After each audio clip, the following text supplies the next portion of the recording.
В последние несколько лет вайбик старых игр весьма популярен, поэтому сегодня я покажу и расскажу, как создать локацию в стиле PS1 и PS2. Быстро, без каких-либо танцев с бубнами и с полного нуля. Постараюсь задвинуть свою телегу подробно и без воды. Единственное, что я поменяю в пайплайне, я не буду использовать реальные фотографии и накладывать их за место текстур. Я буду создавать именно свои текстурки в Substance. Если вы юзаете фотографии, то для коммерческого использования это не совсем подходит, ибо может нарушать чье-то авторское право. А с АП нужно быть аккуратнее, или приедут дяди и сделают тебе пупи-дупи.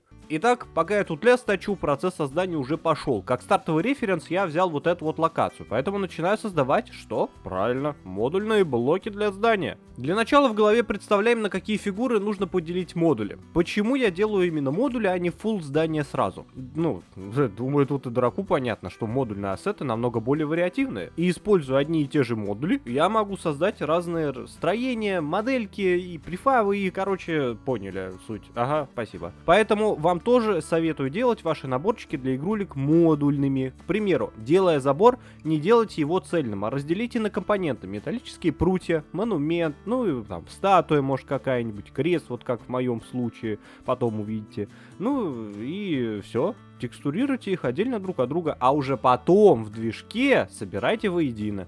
Сейчас вы наблюдаете процесс создания здания и заборчика, но я там в крысу насоздавал еще моделек других, что еще давно, когда только начали работать над игрулькой, ага. Создавая модели, помните, что количество полигонов ограничиваем достаточно сильно, так как вайбик-то у нас олдскульный, поэтому, не борщим, так сказать. И после того, как создали все необходимое, все модельки, переходим к чему? Правильно, текстурам. Я не буду использовать PSX шейдеры, чтобы шакалить текстуры в движке. Я зашакалю их на этапе текстурирования. Поэтому буду их пикселизировать с помощью фильтров в Substance Painter. Есть встроенный, есть платный. Можете использовать встроенный, он в целом нормальный, но я использую платный, так как настроечки у него более гибкие. Но опять же, разницы особо большой нету между бесплатным и платным. Просто не такая гибкость. Вот и все. Ссылку на платный фильтр я оставлю в описании. По текстуркам все максимально просто. Накидываем фильтр, накидываем резкость, всякую грязь, пыль, слегонца, настраиваем цвета, в общем, делаем красивые под себя, как вам нравится, так и фигачите. Я вообще в некоторых моделях рисую немного стилизованные текстурки, а потом шакалю их. Получается весьма интересный результат, так что попробуйте. Только учитывайте одно, что не обязательно рисовать всякие детали уже на текстурах, делайте текстурки дефолтными, а потом уже в движке создавайте декали и накидывайте их. Кстати, у меня на бусте начала выходить серия уроков, там будет и про декали, и про освещение, и еще куча всякого хлама.